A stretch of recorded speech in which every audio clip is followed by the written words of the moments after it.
Pronto, já estamos ao vivo. Vamos aguardar aqui o tempo do Instagram começar a notificar os seguidores. As pessoas vão entrando aí aos poucos. Meu boa noite a quem já está entrando, né? Tenho certeza que será mais uma live com muitas informações, convidados especiais que vão tratar de um tema muito delicado e ao mesmo tempo tão pouco debatido, né? Especialmente na área do trabalho.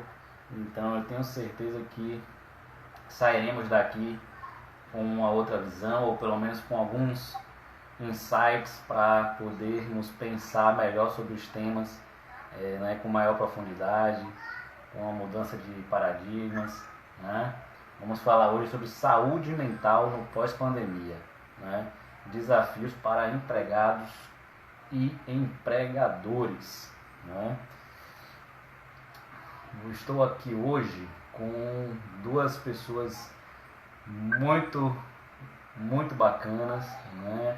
O Marcel Rocha, eu já o conhecia, né? Ele é fundador da RIAT e da RISME, ele é empreteco, ele é acompanhante terapêutico especializado em patologias graves.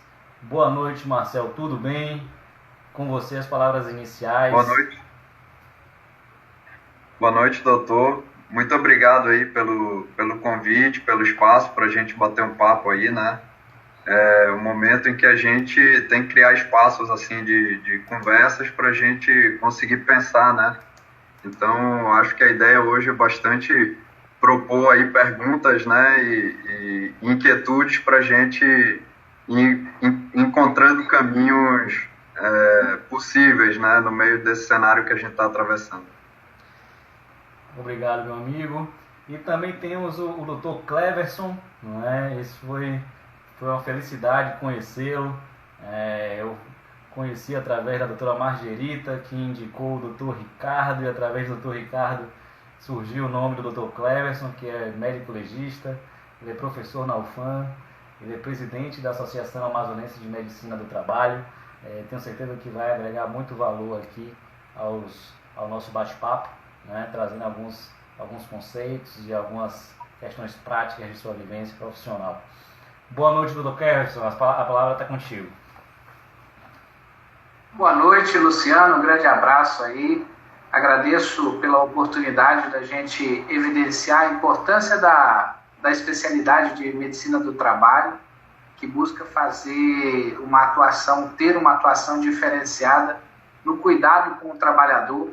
Então é importante que a gente coloque um pouco desse cenário da especialidade médica e como ela atua na saúde mental dos trabalhadores, tanto do polo industrial como das outras demais áreas em tempos de pandemia. Então, espero que essa live seja satisfatória para todos que estão nos acompanhando e que a gente consiga divulgar um pouco de como funciona a especialidade aí de medicina do trabalho dentro dessa nova realidade pós-pandemia. Não, com certeza, e até porque é um tema, como eu mencionei, muito pouco debatido, né? Muito em virtude até de certos preconceitos, né? Certos tabus que envolvem a saúde mental, né? E tenho certeza que esse bate-papo vai poder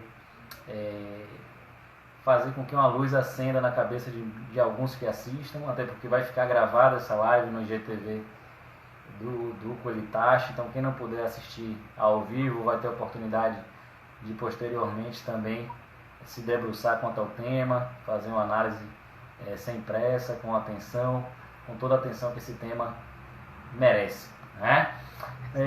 Vamos lá para a primeira pergunta. Eu queria já direcionar para ti, Dr. Cleverson. E aí, antes disso, eu queria fazer um panorama que recentemente eu li em uma pesquisa, né, com base em dados de uma pesquisa realizada em 2018. Foi até realizada essa pesquisa por uma representante local da International Stress Management Association, que essa pesquisa menciona que de 9 em cada 10 brasileiros, né, 9 em cada 10 brasileiros no mercado de trabalho apresentam sintomas de ansiedade, né? Olha que coisa grave, que coisa séria, né? Então, 9 de cada 10 brasileiros apresentariam sintomas de ansiedade, do grau mais leve até o grau incapacitante, né? Desse número, metade, por volta de 47%, né, sofreria algum tipo de depressão. Essa foi a pesquisa da International Stress. Já a própria OMS, Dr. Cleverson, antes mesmo da pandemia, ela já alertava que de 1 a 4 pessoas, ou seja, 25% da população, sofreria com algum tipo de transtorno ao longo da vida, né? E o que também já é extremamente significativo, né? E aí vem a questão, apesar de todos esses números, apesar de toda essa questão, apenas 18% das empresas mantém algum tipo de programa de saúde psicológica e emocional para os empregados, né? Ou seja, é um número que é muito aquém da demanda que essas pesquisas demonstram, né? Então, com base nesses dados iniciais, doutor, primeiro eu queria, antes de tudo, que o doutor conceituasse, né, o que é saúde mental e que fizesse uma análise dessas pesquisas, desses dados, já à luz desse cenário atual da pandemia. Por favor. Luciano, eu gostaria de começar falando assim, porque o universo da saúde mental, a gente tem os tratados de psiquiatria, que a gente pegaria aí volumes como se fosse uma área do direito específica. Então, eu, assim, até para o público ficar mais, assim, entender um pouco o que a gente quer puxar, eu acho que daria para a gente focar em 3 tipos de transtornos específicos que acometem a população e os trabalhadores em tempos de pandemia. Perfeito. Eu entraria para nós falarmos de transtorno de ansiedade, o transtorno pós-traumático, né, que ele é muito característico, e a síndrome do pânico. Eu acho que seriam as 3 coisas mais interessantes, porque a questão da depressão ela já tem uma relação maior, depende de outros fatores, que também pode ser abordada, que é considerado o mal do século, só que ela não é só vinculada ao trabalho, ela tem outros fatores que não são relacionados ao trabalho, que podem ser do convívio em sociedade, outros temas que podem ser abordados. E o que é interessante a gente verificar em tempos de pandemia, Luciano, é que a sociedade ela está cada vez mais isolada, né? E as pessoas procurando cada vez mais uma interação virtual. Isso perde um pouquinho o sentimento. O que nós estamos fazendo aqui é driblando a pandemia para poder nos aproximar das pessoas e mesmo à distância trazer um pouco de afeto, de alento, de informação que seja útil para que as pessoas não se sintam tão isoladas e desprezadas no meio social que nós vivemos. Sim. Então, acredito que seria importante, Luciano, a gente até motivar, quando você fala na questão da estatística, o mais importante de tudo é que os números eles não traduzem a realidade. Eu acho que as pesquisas elas são até otimistas quando falam em 18% de empresas que fazem esse acompanhamento dos trabalhadores que tenham algum tipo de transtorno, seja psicológico ou seja psiquiátrico. Ainda mais que não mede a qualidade, né, doutor? A gravidade maior, que eu acho que o Marcel pode até nos ajudar, é você diferenciar o que é realmente um transtorno do que é um problema de adaptação àquele posto, àquele ambiente de trabalho. Porque as pessoas também, nós não temos só os transtornos em si, nós também temos os problemas graves de simulações que a gente tem que conseguir juntar a psicologia com a medicina para fazer essas diferenciações. Quando as pessoas simulam alguns procedimentos que conhecem que aquilo pode levar a um benefício, a uma mudança de função, a uma mudança de paradigma, daquelas pessoas que realmente sofrem de um mal e precisam ser acolhidas.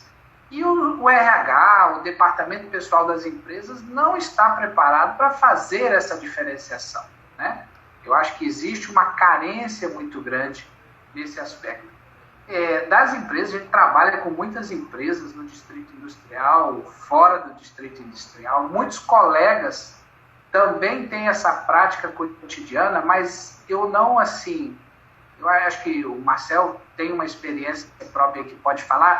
É muito difícil achar um case de sucesso dentro da realidade da saúde mental dos trabalhadores. É muito raro, porque as pessoas entendem que saúde mental é algo secundário e impacta diretamente na produtividade das pessoas o extra-trabalho, como ela está no convívio social, como ela está no convívio familiar. E aí eu resgato a importância da atenção básica em saúde, né?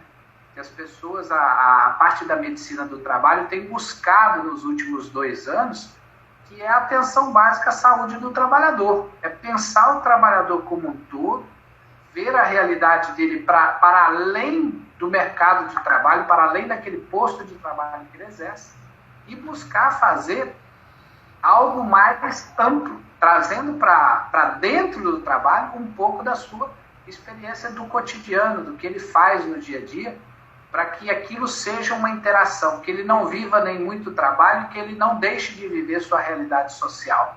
E que tem muitas empresas no Brasil e no mundo que já conseguiram melhorar e harmonizar esse ambiente do trabalho.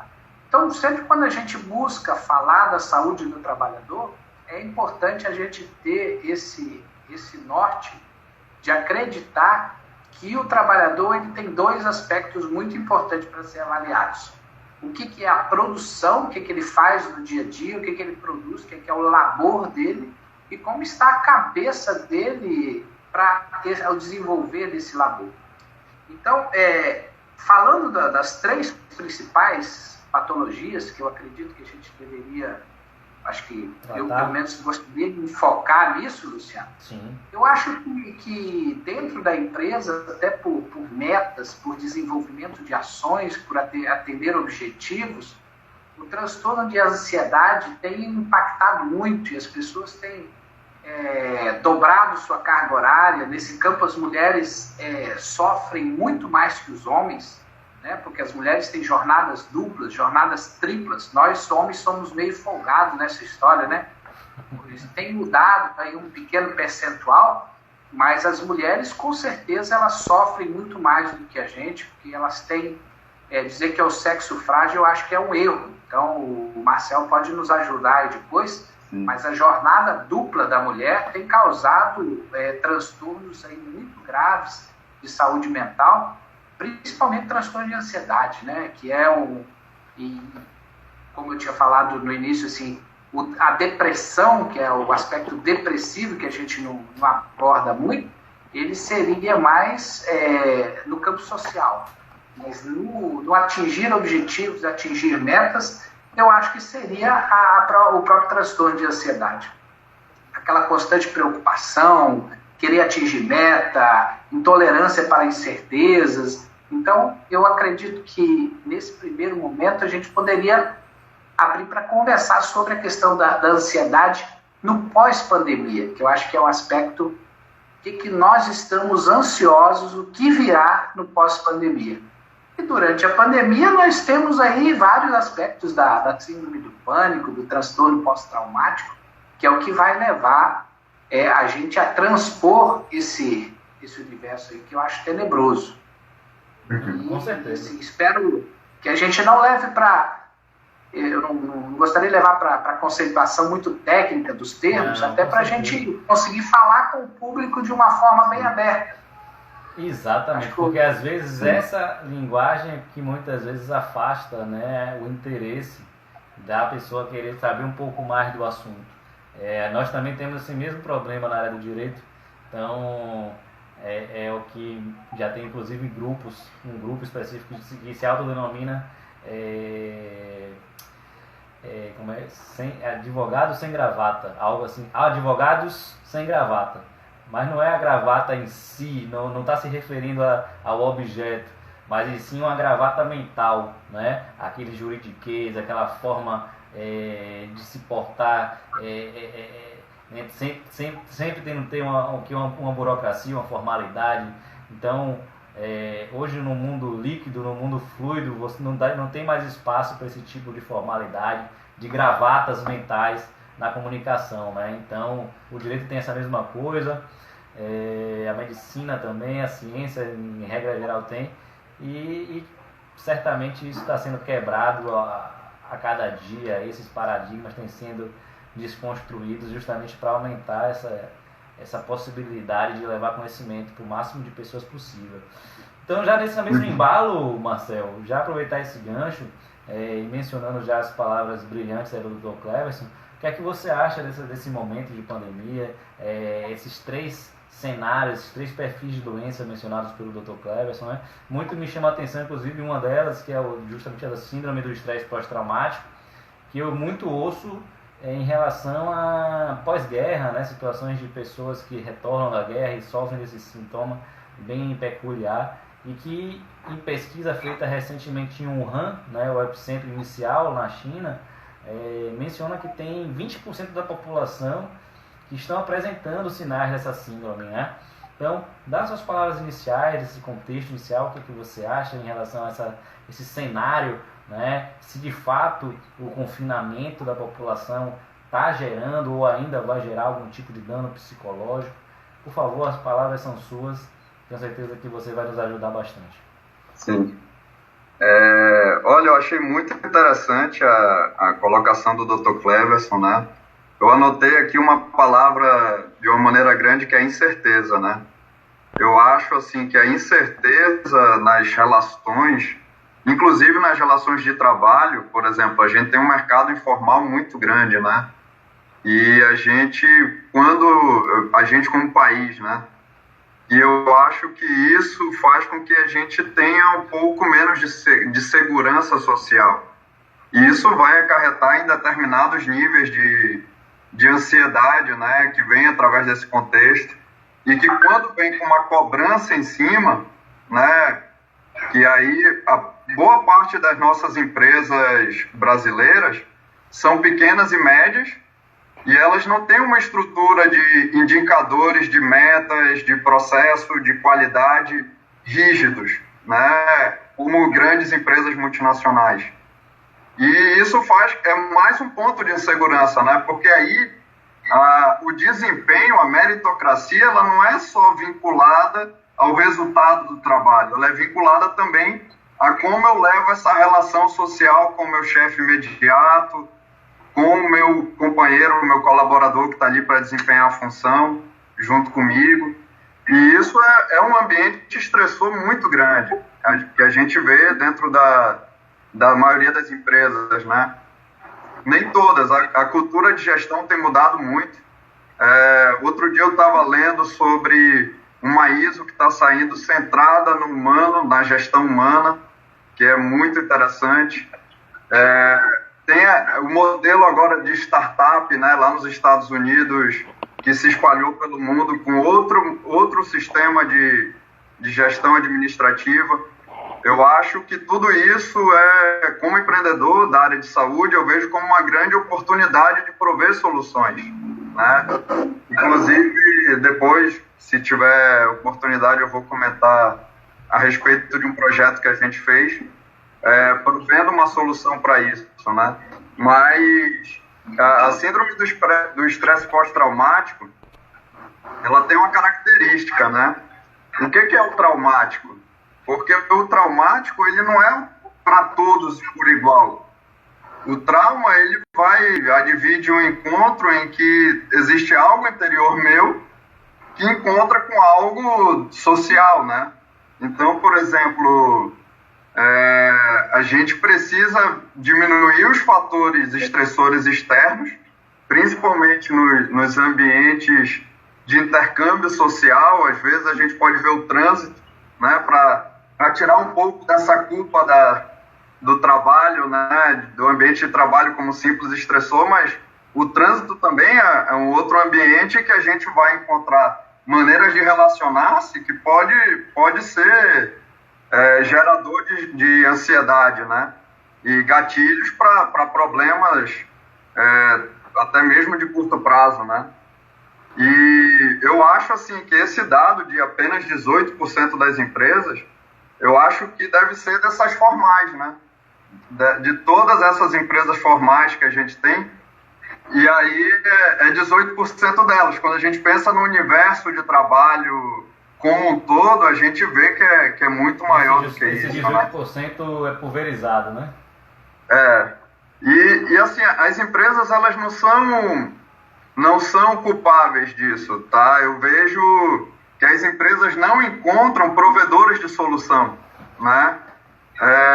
É muito difícil para uma empresa, hoje a gente até tem um RH mais proativo nisso, de clima organizacional, de ter um contexto mais humano, mas é muito difícil uma empresa ter um setor de atendimento psicológico em loco, né? Ou porque é algo que foge do escopo deles, né?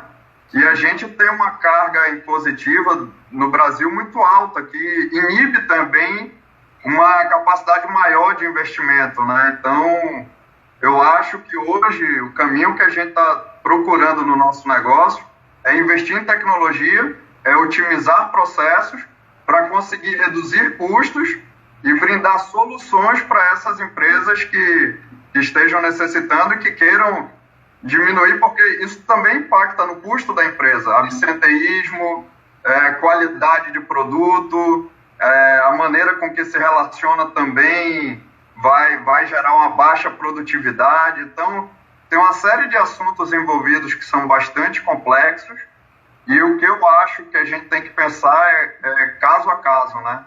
Eu sempre gosto de escutar aquela pessoa ou aquela empresa ou aquela organização, entender qual é a necessidade para poder brindar uma solução específica, né? E agora esse momento da pandemia tá atravessando a todos, né? Mas a cada setor atravessa de uma maneira distinta. As pessoas do varejo estão se reinventando com entregas, mas e as pessoas de serviço, né? Como que faz uma pessoa que presta serviço na casa de outra? Né? E sobre o confinamento, tem até um transtorno que eu não lembro agora o nome, mas que foi estudado nos locais muito frios, por exemplo, no Alasca, e locais assim que a pessoa fica isolada dentro de uma casa no período de inverno, e esse confinamento leva a desenvolver um transtorno. Então, isso é algo muito sério também, né? E tem que procurar, nós da saúde temos esse desafio de procurar criar soluções, né? Isso é interessante, Marcelo, você falou essa questão do confinamento, porque eu ouço falar, tem muitos dados, né? E isso também eu vou abordar daqui a pouco, essa questão de muitos dados, muitas informações, mas dentre os que eu ouvi, menciona que de 1/3 a metade da população que está exposta na epidemia, ela pode vir a sofrer algum tipo de manifestação psicopatológica, né? Mas aí também menciona, essa própria pesquisa menciona que é muito importante registrar que nem todos os problemas psicológicos que vierem a ser apresentados, eles poderão ser qualificados como doenças, né? Eu queria ouvir de vocês qual seria a diferença e como a própria pessoa, ou o empregado, ou o empregador pode conseguir diferenciar um quadro de doença ou um quadro estressor normal diante desse momento que naturalmente abala, né, a situação mental da pessoa. Pode ser, doutor Cleverson. Pra gente, não é fácil não, viu, Luciano? Pra gente ver assim, no dia a dia, pra gente falar assim, que abala muito. Você imagina uma família que não estava nessa nova realidade de mercado, acostumada a conviver com os próprios filhos no dia a dia, né? Esse eu acho que é um grande trauma hoje, pelo qual estão passando muitas famílias. Estão voltando a entender o quão difícil ensinar os próprios filhos o hábito do dia a dia, né?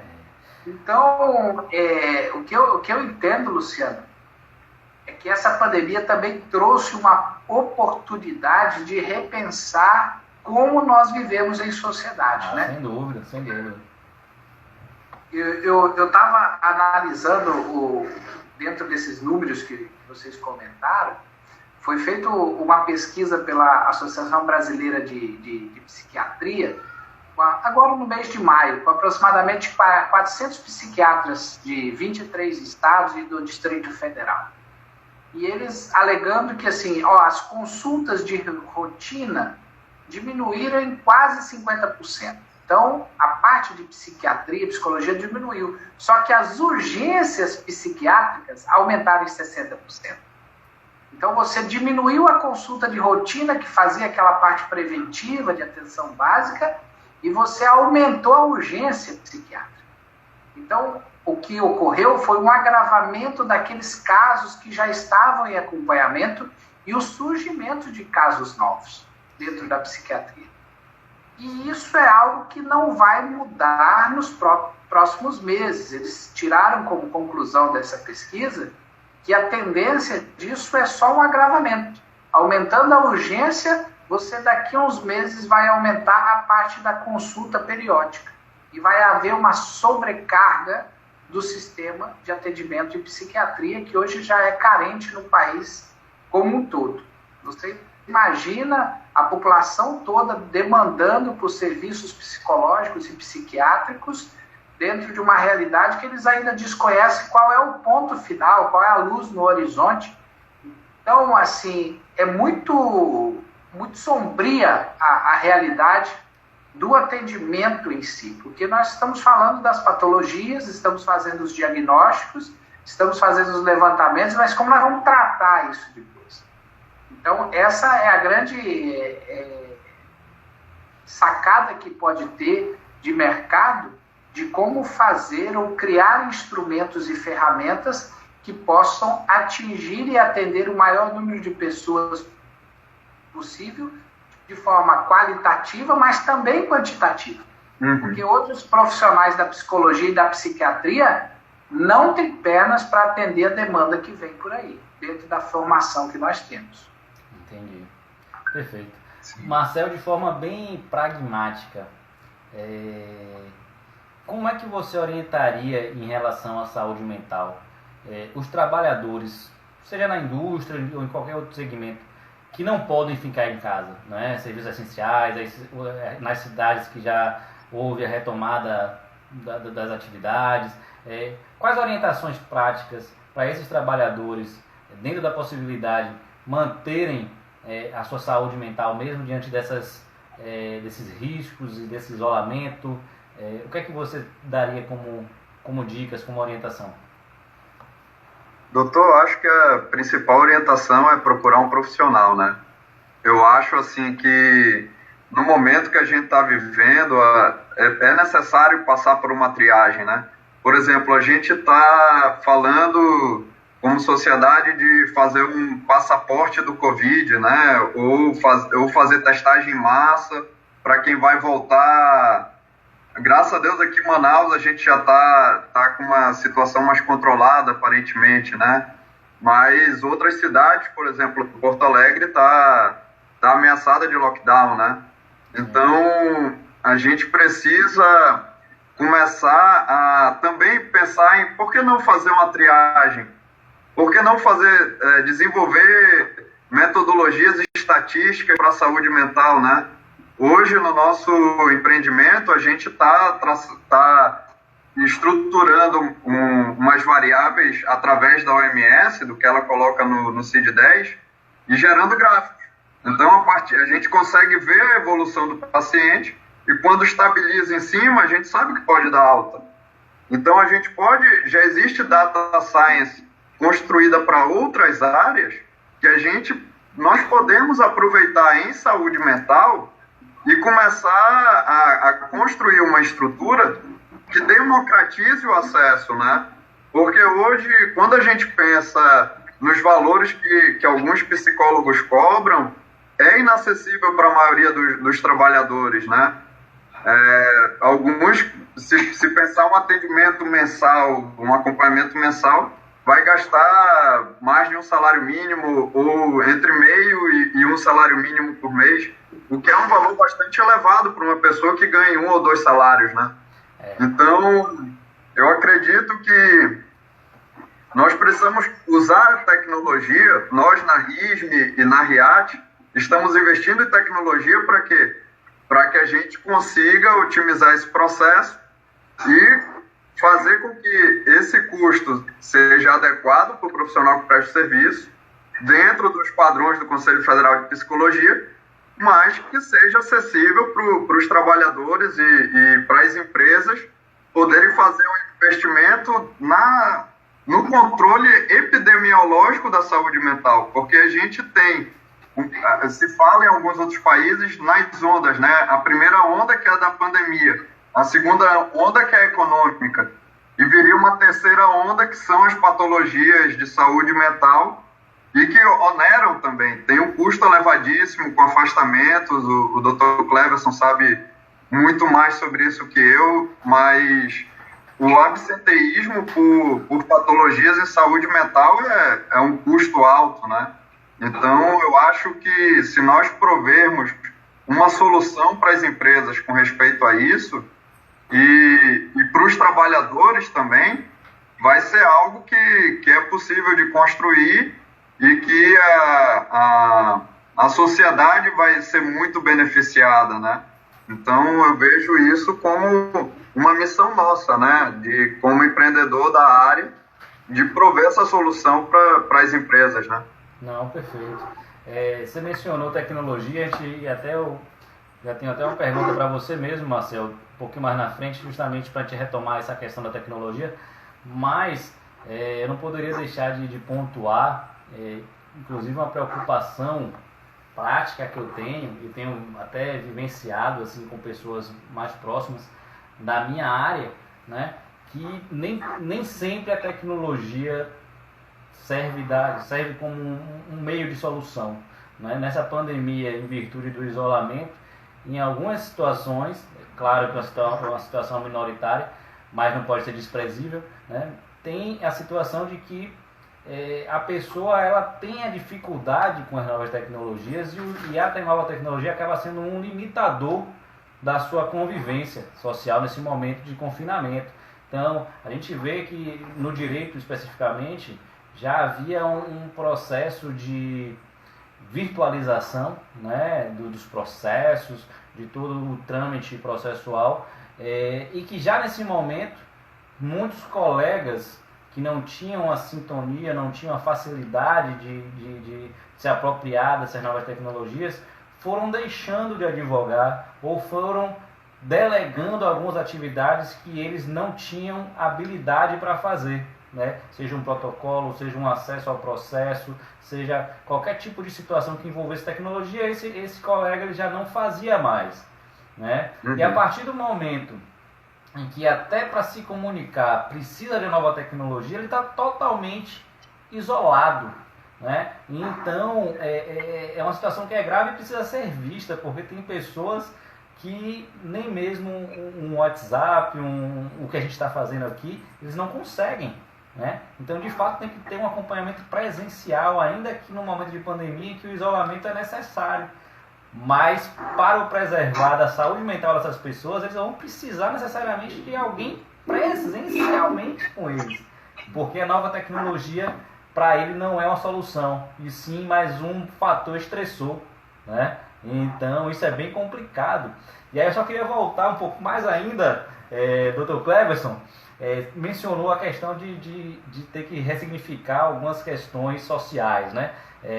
Seja os pais que sempre delegaram as responsabilidades para as escolas de criar os seus filhos, né? Seja o marido e a mulher que agora tem mais tempo de terem que se encarar todos os dias e saber quem vai lavar o prato, quem vai fazer isso, quem vai fazer aquilo. Então são muitas ressignificações, né? Mas além disso, também surgem alguns problemas que já estão sendo mensurados, né?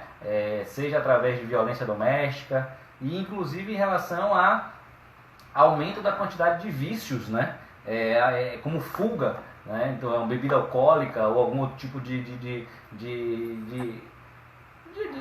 como posso dizer, de vício mesmo, maconha, cocaína, qualquer outro tipo de droga, que nesse momento de confinamento em que a ansiedade e outros fatores psicológicos estão pulando, esses índices estão saltando de forma exponencial. E aí eu queria saber de ti, como lidar com essa situação, né? E como tentar preservar ao máximo a saúde mental sem precisar se utilizar de subterfúgios e que vão acabar a médio e longo prazo agravando ainda mais essa questão psicológica da pessoa, né?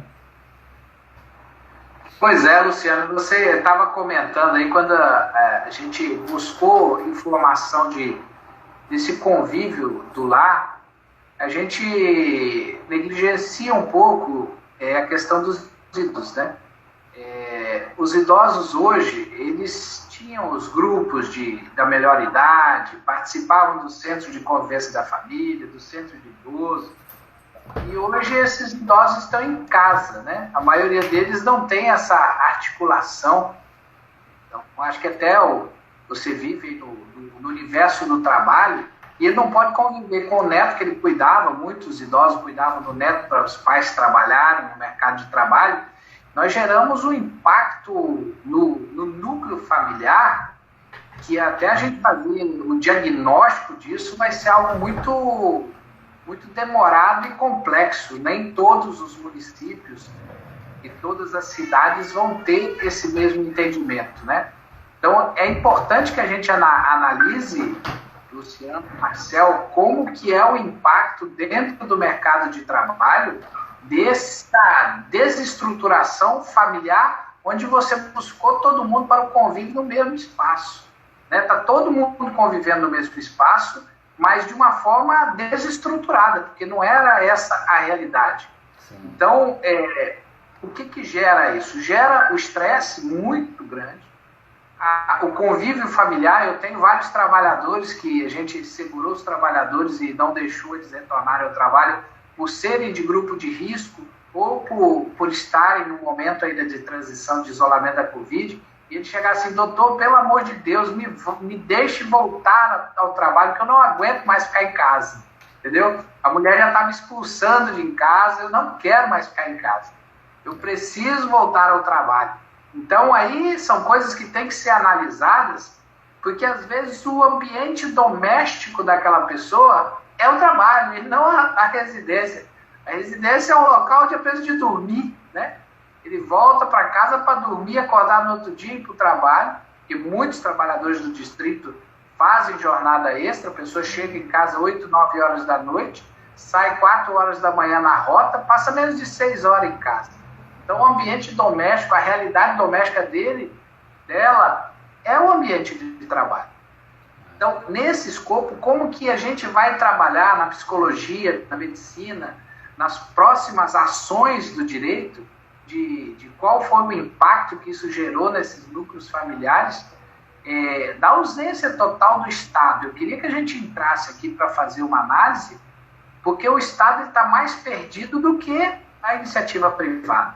A iniciativa privada ela está buscando alguns meios de sobreviver, de se superar diante das dificuldades. O governo, seja ele em qual nível, em qual esfera for, ele está totalmente perdido. Só sabe falar em duas frentes. Ele fala: olha, nós temos que salvar vidas e nós temos que salvar a economia. Agora, como fazer as duas coisas? Quem está fazendo isso é a sociedade e a classe empresarial. O governo não mostra nenhum caminho, nenhuma luz no final do túnel, dizer assim: ó, nós precisamos criar grupos de trabalho envolvendo a sociedade. Agora está na onda da virtualização do conhecimento, mas nós precisamos atuar na ponta. E eu não vejo isso. Se você me permitir, Luciano, até de ver que a gente tem uma possibilidade de repensar. Nós vamos ter que reestruturar os CAPs, que são os Centros de Atendimento Psicossocial, porque aquelas empresas, igual o Marcel falou, pequenas e médias empresas que não têm um suporte de saúde ocupacional, elas não têm a quem recorrer. E o cara tem 10 pessoas, 10 funcionários na empresa. Se ele perder 3, 4 pessoas, ele praticamente compromete 50% da produção. É diferente de uma empresa de 5 mil funcionários que perde 200, 300. Ela remaneja e consegue fazer a produção funcionar.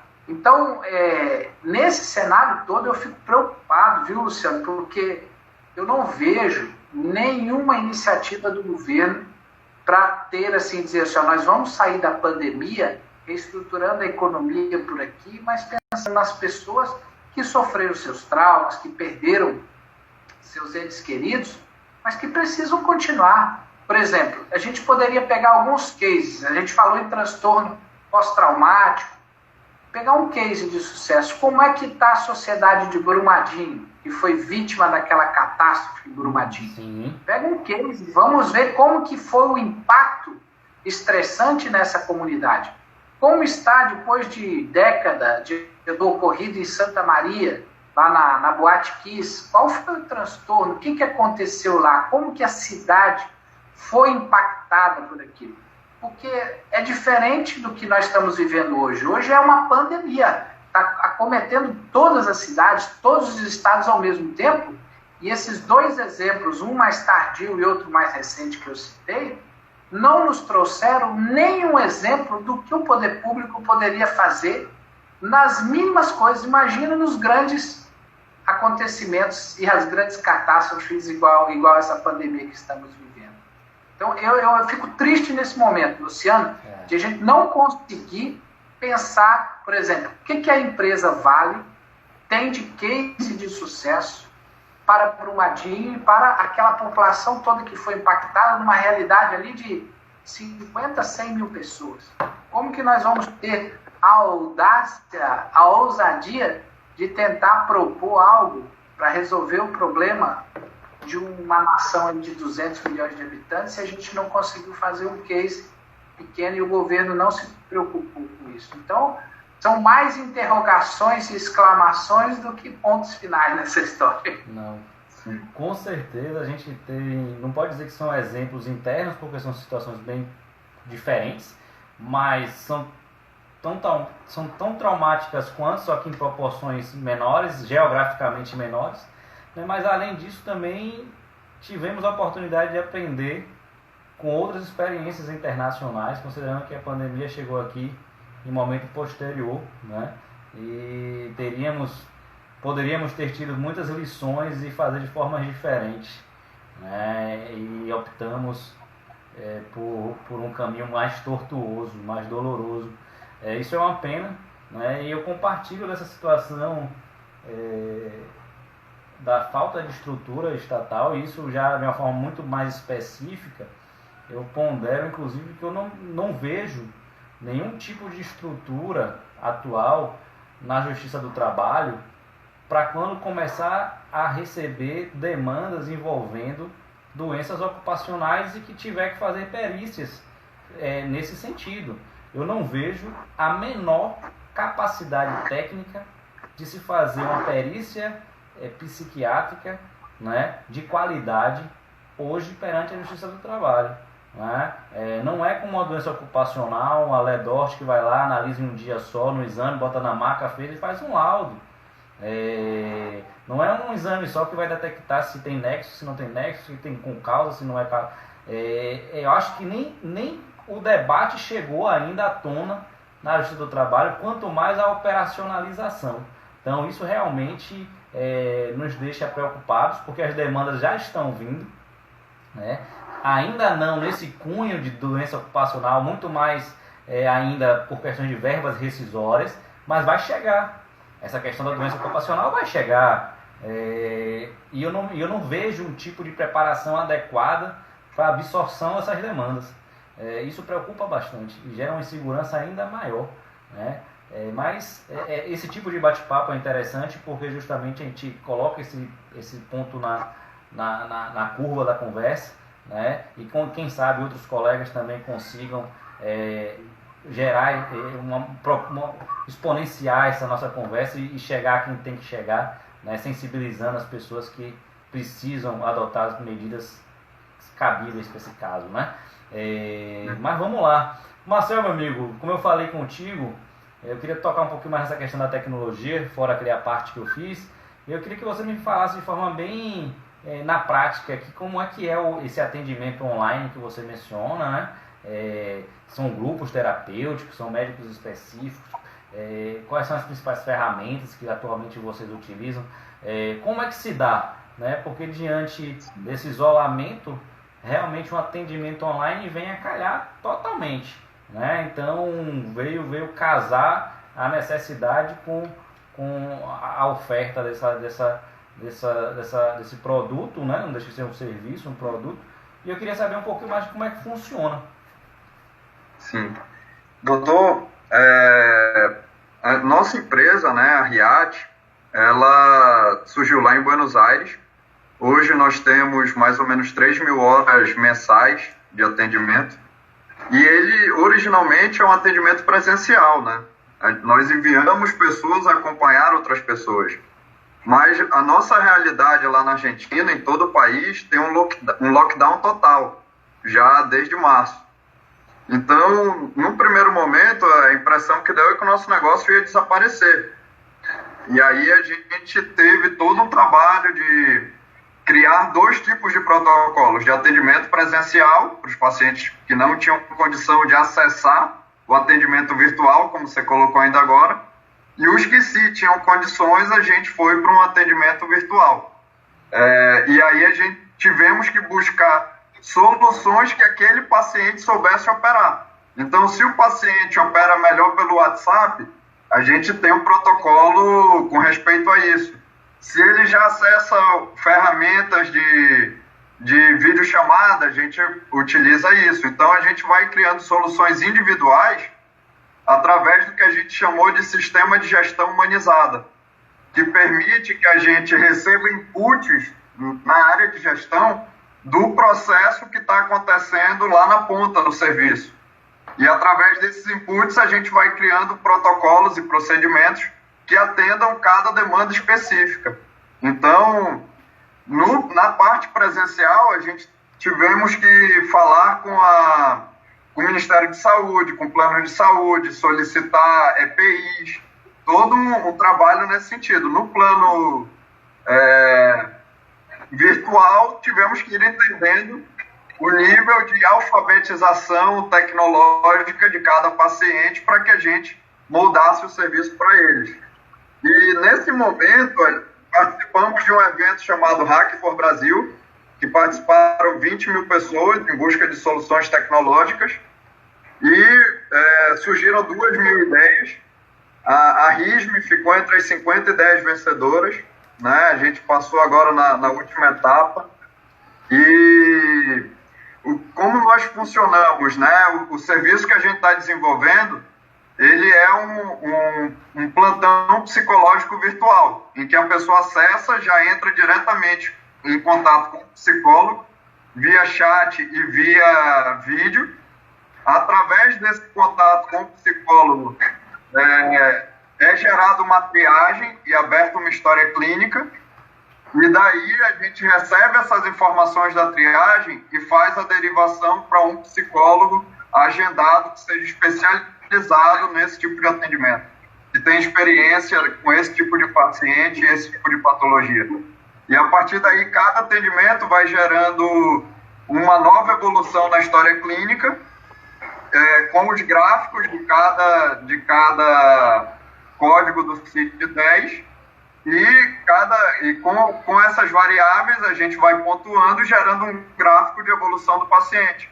Isso gera transparência para as empresas, isso gera reinserção social para o funcionário muito mais fácil, porque ele não fica naquela dúvida que o Cleverson comentou no início, de será se ele está fingindo? Não, a gente tem um indicador de comprometimento, uma métrica de quantas vezes ele foi atendido, qual a evolução que ele está tendo, qual o nível de responsabilização pelo seu tratamento que ele está tendo. Então, tudo isso para as empresas que querem investir na saúde dos seus colaboradores é algo importante, porque a gente soluciona esse gargalo para eles e brinda os relatórios, lógico, guardando a ética e a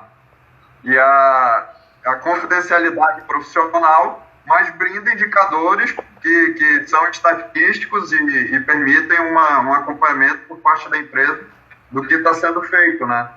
Não. E com respeito a... Teve uma coisa que a gente comentou com respeito aos idosos, e a gente teve uma história interessante, que o idoso, nesse período de pandemia, se acostumou a estar com a família, e agora que os familiares vão voltar para o ambiente de trabalho, ele está ficando ansioso, porque não está conseguindo voltar a adaptar a ficar sozinho, né? Sim. Então, é uma outra coisa, uma outra dinâmica, né, que o paciente tem, que a gente não tem como... É a mente humana. Sim. Não tem como. E, doutor, uma última coisa assim que eu queria comentar é que, inclusive no nosso plano de negócio, no nosso planejamento estratégico, a gente abre ele com uma frase, né? A gente fala assim que o conhecimento e a informação são essenciais à humanização. Por isso que o caminho natural da RIAT é a tecnologia, porque a gente precisa ter essas informações e esses dados para que eu chegue com aquela empresa ou com o Estado e diga, olha, a situação dessa pessoa é essa, precisamos ajudá-la. Então, é isso que vai brindar a tecnologia, a informação vai brindar essa humanização, né? Perfeito. Então, já pegando esse gancho, Marcel, das informações, porque muitos têm até já uma nomenclatura, para tudo tem uma nomenclatura no mundo, né? E já está se falando também que a gente está vivendo uma infodemia, né? Que é uma pandemia de informações, né? E aí seria o estresse pelo excesso, pelo bombardeio de notícias. E é aí que cabe justamente essa informação diferenciada, essa informação técnica, né? E que eu ouvi até o Leandro Carnal mencionando, muita gente criticando essa infodemia, mas não é a informação, não é a quantidade de informações que é o prejudicial, né? Quanto mais informação, melhor. O problema é a fonte, e também temos que reconhecer que um dos grandes problemas é a nossa baixa capacidade de análise em relação ao que é nos posto, né? Então, é uma questão educacional, cultural, que a gente ainda precisa avançar muito, né, para sermos críticos o suficiente para separar a notícia boa da notícia ruim, né, da fake news, daquela informação que realmente vai nos agregar valor. Então, quanto mais informação, melhor, que venha a infodemia, mas que a população tenha consciência, né, tenha um senso crítico para poder discernir o que vai lhe servir ou não, né? E aí, Cleverson, eu queria perguntar, seria a última pergunta. Como eu mencionei com vocês no nosso bate-papo anterior, o tempo voa, né? Então 1 hora já passou, temos 7 minutos, né? Eu queria fazer uma última pergunta para ti.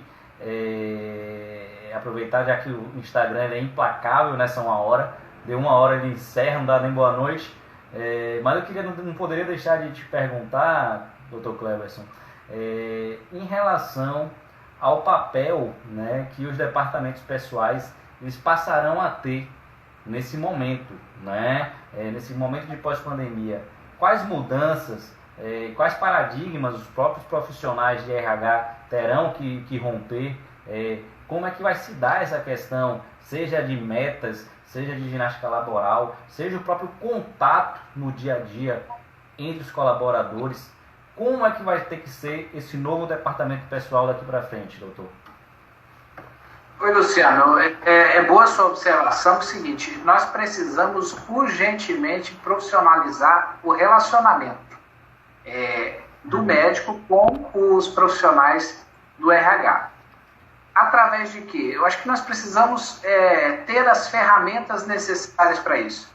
A construção de fluxogramas de atendimento, de metodologias de atendimento, porque hoje o que nós percebemos? A pessoa que é assistente de RH, que não tem conhecimentos necessários, ela decide quem vai e quem não vai para o acompanhamento. E quando chega no médico, o médico não tem para quem encaminhar, como encaminhar e o que fazer. Então, acho que as empresas precisam ter uma estrutura de se profissionalizar e criar as ferramentas necessárias nessa condução do acompanhamento do paciente. Primeiro, os pacientes que não vão precisar ser afastados. Qual vai ser esse fluxo de de demanda. Eu tenho plano de saúde, eu não tenho plano de saúde? Qual é a unidade básica de saúde que eu tenho mais próximo que pode atender o meu paciente? Qual é a relação dessa empresa com essas unidades básicas de saúde próximas? Como ela vai fazer esse intercâmbio para mandar uma pessoa para o SUS? Não, pega aqui o encaminhamento e vai para o SUS, vai lá para o CISREG, passa 6 meses na fila, o cara já surtou, né, já teve um surto e não conseguiu nem agendar a primeira consulta. Então, qual vai ser a responsabilidade dessa empresa depois que ela falou, ela decidiu, tem um problema. Qual é o fluxo a partir desse problema? Como que eu vou encontrar uma solução para isso? Então, é muito delicada a situação de dizer assim, ó, nós precisamos, para ser bem breve, nós precisamos profissionalizar o relacionamento. Não adianta você ter ISO 9000, 14000, 18000 e você não ter relacionamento.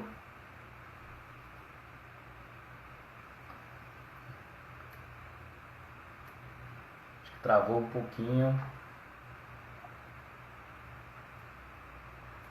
Dr. Cleverson, nos ouve?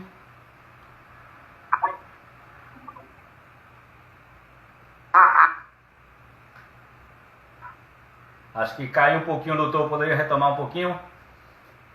Posso.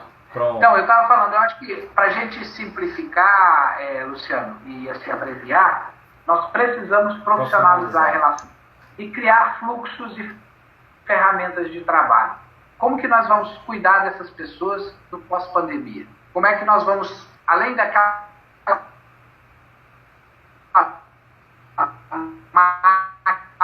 fazer isso, fazer aquilo, como nós vamos tratar das pessoas que fazem parte do melhor mecanismo dessa empresa?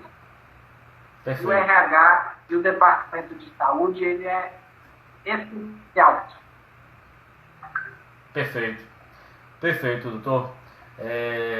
Doutor Cleverson, Marcel, queria agradecer imensamente, não é? Queria deixar esses últimos minutinhos para vocês se despedirem, se tiverem mais alguma palavra para finalizar, fiquem à vontade, temos 2 minutinhos, só preciso que seja bem corridinho. Começando com o Marcel, por favor. Doutor, queria agradecer pelo espaço, né? Eu acho que isso que o Dr. Cleverson terminou, essa palavra é a principal, é profissionalizar, né? E isso é o que a gente mais precisa para solucionar os problemas. Dentro da área de saúde, a gente encontra pessoas com corações enormes, mas a gente não pode agir só no coração. A gente precisa ter gestão, ter profissionalização e ter métricas e indicadores de resultado, né? Acho que isso é muito importante, criar fluxos de processo. Eu estou completamente de acordo com o que o doutor falou, porque a gente tem que escapar da infodemia, né?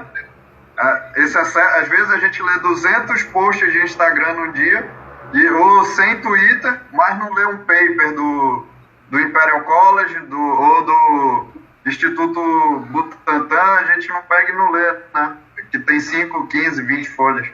Então é buscar a qualidade da informação e não a quantidade, né? Eu acho que isso é o recado que fica aí para a gente poder acalmar a nossa ansiedade, que isso nos vai brindar segurança, né? Perfeito. E no momento assim, a criatividade é essencial para superar o obstáculo, é sair da passividade e ir para a construção de um novo mundo, né? Com certeza, meu amigo. Dr. Cleverson, por favor. Luciano, um grande abraço, prazer em conhecer, conversar com todos vocês. Marcel, um grande abraço também a todas as pessoas que me seguem nas mídias sociais. É uma grata satisfação participar, espero que a gente tenha outras oportunidades, que a gente possa conversar sobre a saúde do trabalhador, o direito do trabalho. Sim, eu agradeço do coração, em nome da Associação Amazonense de Medicina do Trabalho, de todos os colegas médicos do trabalho, que a gente consiga ter algo aí mais interessante e nos próximos dias de uma nova realidade aí social. Obrigado. Com certeza, eu que agradeço. Obrigado. Mais uma vez eu gostaria de agradecer e parabenizar, né? E deixar como mensagem final que a gente não encare